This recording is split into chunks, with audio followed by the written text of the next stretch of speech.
Hello everybody, it's Corbin, and today we are talking about Midnight Stranger Volume 1. Ooh, Yaoi review. Alright everybody, so we're talking about Midnight Stranger Volume 1. This is published by Sublime. We'll read the back. We shall delve into it and get into the nitty-gritty. Reveiw, a black goat spirit, is getting bullied when out of nowhere he's rescued by the beautiful fire god Zao. Zao gives Reveiw the ability to take human form, and the grateful Reveiw decides to serve Zao as his new master. Now, by Zao's side every day, Reveiw wishes to become more than just his servant. Painfully aware of just how ugly he is, Reveiw believes Zao could never care about him. One day, something happens to bring Zao's wrath down on Reveiw.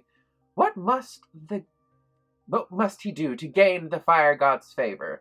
This is rated M for mature, which means 18+. So, to begin with, let's talk about art style. Right at the beginning, we get to see an example of the colored artwork on this page. A beautiful colored artwork, actually. It's very pretty. Very well done. It's a beautiful balance. The art style is not as refined as some of other people Sublime publishes, but it's a very appealing and pretty style. Let's see. And definitely when they draw cute little chibi goat figures, they're so adorable and absolutely lovely. It's not my favorite art style in the universe. It's not the worst. It just feels... Amateurist isn't the right word. I just want to say it feels a little more dated of a style. It's not the current standard. It feels like somebody who's been in the game for a while is still a master at their craft and illustrating stories. So, very nice. Oh, I never told you who this was by, did I? Midnight Strangers is actually by Bohra Naono. Well, they do a beautiful job. The illustrations are very appealing. They're well weighted and everything. It's just, they remind me of the faces that they used to draw in the 70s and the 80s. So, that said, it's not a bad art style. Most of my favorite animes are from the 80s to mid-90s, so yes, like it.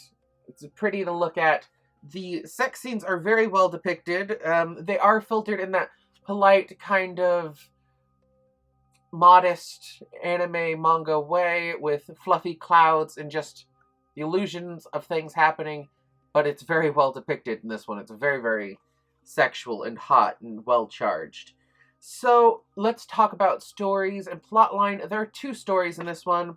The first one is Midnight Stranger, which is two little sections. And then there's another story that's called The Hollow Romance, and that one is also two sections. And then there's a recap, which gives us an ending for the first story, Midnight Stranger, and we'll get into it. So, the entire story for Midnight Stranger is a very... It feels very standard anime manga romance-esque when it involves gods. Zao... let me make sure. Reveiw, which is the goat god, he is actually a minor deity, even though his ability seems a little more OP than the fire gods. The fire god is just a older, more established god that has more power. The other one is a goat god, and his power is to heal all illnesses and save humanity. So he gets to fly around, and if you're sick, he'll heal you and get rid of the demons that are making you sick, and fight off the evils that are plaguing people. I mean, he's a kind of cool god. He also seems, in the beginning, he's a very ugly goat demon-looking thing. It is not pretty. Let's see if I can find a good little depiction of him. And he's just misunderstood for what he is. That's what he looks like down here. He looks horrifyingly scary, but he's actually very sweet. He blames himself for being so ugly, and that is a common theme throughout this entire thing. He feels that he's so ugly that he's unworthy of love and affection or friendship or anything, and the fact that this fire god took the time to make him beautiful, to give him life as a relatively pleasing to look creature, he was more than happy. So it's one of those that I owe you everything, and yet I'm worthy of nothing scenarios. Very cute. It pans out in a very funny way. Jealousy ensues, rivals appear, and it all just works out the way you would hope it would, and it's very lovely. The second story, that one is by far my favorite of the two in the fact that it didn't run exactly how I was expecting. It takes place with a boy who nobody ever seems to remember. He's always forgotten. He's never heard.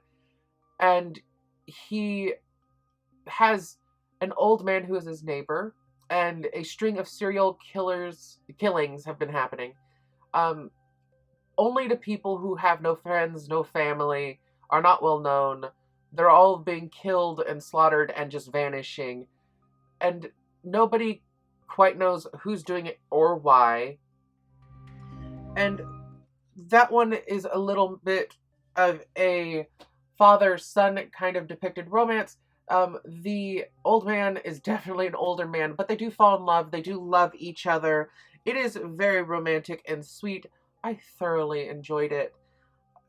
It pans out in an odd way that just shocked me. I did not expect it to turn out the way it was, because the entire time there's two options to who the bad guy is. The old man could be the serial killer, killing everybody, or it could be a friend from the guy's past, and it pans out very interesting, and it's a very beautiful story. Yes. As far as this one goes, I will actually tell you to get it. This one is a lot of fun. It is thoroughly one of the best and most refreshing yaois that are currently being published right now that I'm enjoying. And this one is a real yaoi. It's not a shonenai like Devil and the Realist. This one has the sex scenes, and it has the call card to prove it. So I highly recommend you to get this. I gave it a 4.5 out of 5. It almost got the 5, except for I wanted a little more with the main story, but that's why I guess there's a volume 2. So yeah, if you guys have questions or comments, shoot them down below, give me a thumbs up, and share this with a friend who likes yaoi, and I will talk to you guys later. Do you like what you see? Then... subscribe!